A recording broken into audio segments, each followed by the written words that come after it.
Hi everyone, welcome back to the Etymon Project. Today I'm going to be finishing up the last two parts of problem Color Me Confused from NACLO Open Round 2025 Problem C.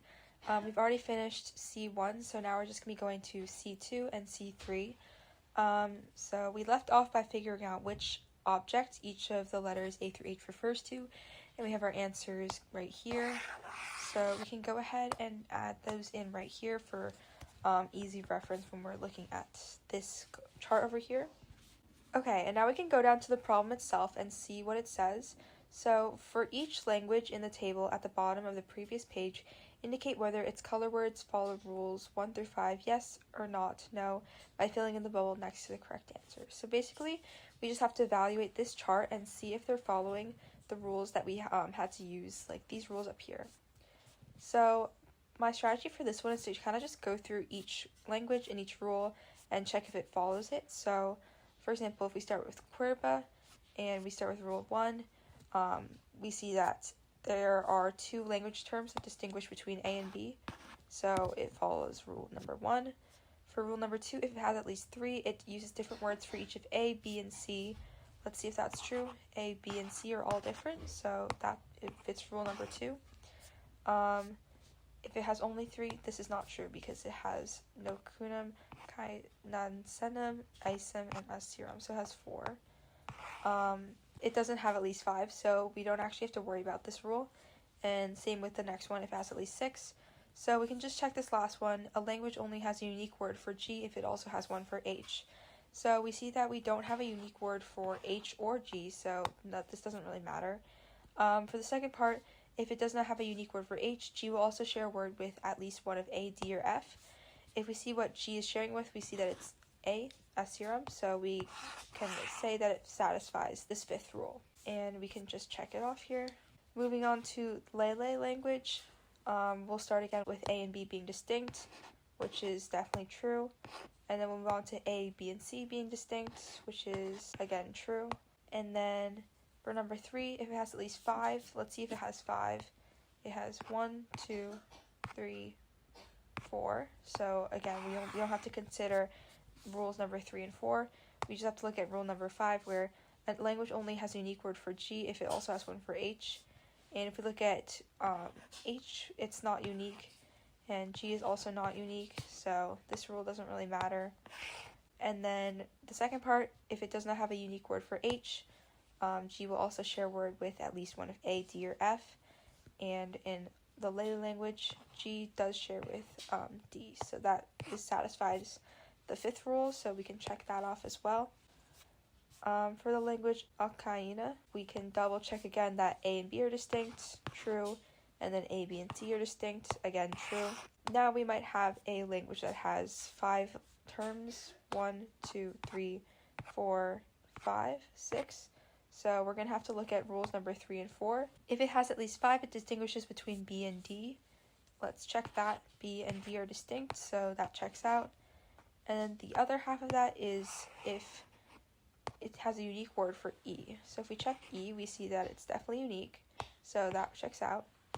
And then moving on to rule number 4, if it has at least 6, it distinguishes D from F. And we checked already that it has 6 terms, so if we look at D and F here, we see that they're the same. So unfortunately, this does not satisfy rule number 4 because D and F are not distinguished, so we can just write in a no for this one. Okay, so now for the Waorani language, we can see how many terms we have. We have 1, 2, 3, 4. We just have 4.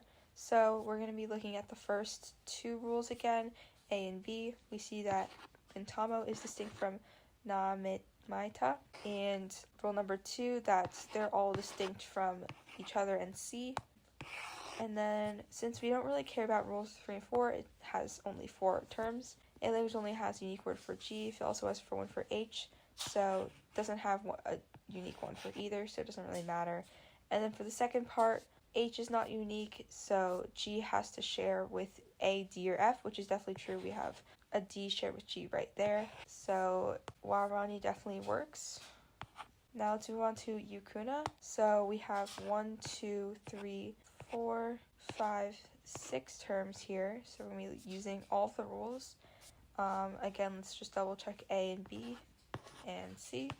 Those are all different, so we can move on to if it has at least 5, it distinguishes between B and D, so that's definitely true.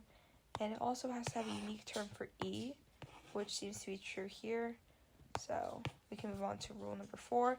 If it has at least 6, it distinguishes D from F, so this is actually not true, so we're going to in fact again have to say no for this one. And lastly, for Zapotec, let's see how many terms we have. 1, 2, 3, 4, 5, 6, 7. So we have 7 terms. We're going to be using every rule, just double checking A, B, and C are all different, and they are. So we can move on to rule number 3, where if it has at least 5, it distinguishes between B and D.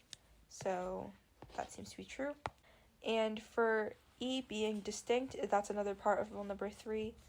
That also seems to be true. We don't have another new catch. Rule number 4, if it has at least 6, it distinguishes D from F. So D is Nukat and F is Nu Asul. And then the last rule here is whether a language only has a unique word for G if it also has one for H. So here we don't have a unique word for G, so this rule doesn't really matter. And then moving on to the next part, if it does not have a unique word for H, and it actually does have a unique word for H, so again, the second part of this rule doesn't matter as well. So we can also check this one off because it doesn't seem to violate any rules. And that's going to be our answers for problem C2. And now we can move on to C3, where we're going to have to choose the words from the list of options here that would be able to fit into this table. So we would put like one of these in here, and then same with the B's and same with the C's. And we're going to make it so that each language still follows all the rules 1 through 5.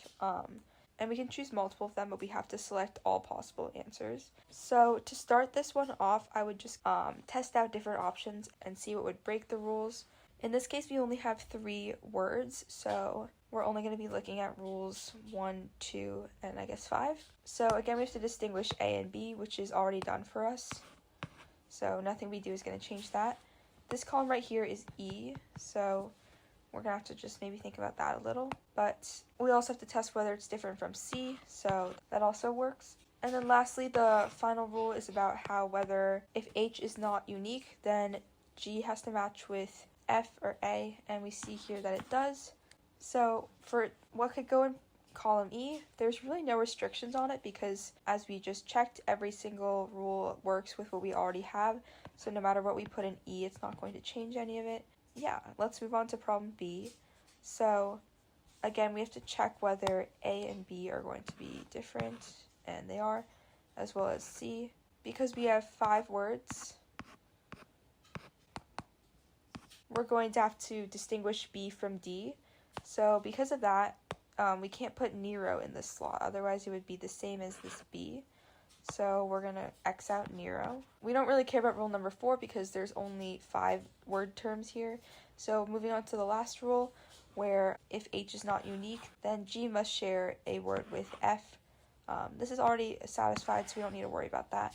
And then the other part of rule number 3 is that if it has at least 5, the column E is going to have to be distinct, so we can't put Iburo here. So we're going to cross that out. And then finally, for the language column, we can again check A and B, which is true.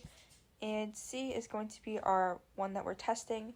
So because we know that A, B, and C have to be distinct, if a language has more than 3 color terms, we are going to cross off Mosimb and Tund as options for C here. Otherwise, they would not be distinguished. Rule number 3 is that B and D have to be distinguished, so that's definitely true. And then also that E has to be unique, so we can't have Wallen in column C, otherwise E would not be unique. And then the next rule is that D and F are distinguished if there's more than 6 terms, which there are here. So that already works out, we don't need to change anything. And then the last rule, the only part that matters is really the part about whether if H is not unique, then G has to match up with like A, D, and F, but that doesn't actually matter here in the end because Licon is unique. So we can basically say that anything else can go here. And we do have to kind of consider that if we put econ in the C slot, H would not technically be unique anymore, so we'd have to consider whether G matches with A, D, or F, but thankfully it matches with F right here. So even if econ is here and H ends up being not unique, it still works out with. So that's kind of our answers for this problem. I'm so sorry for how long this final part took.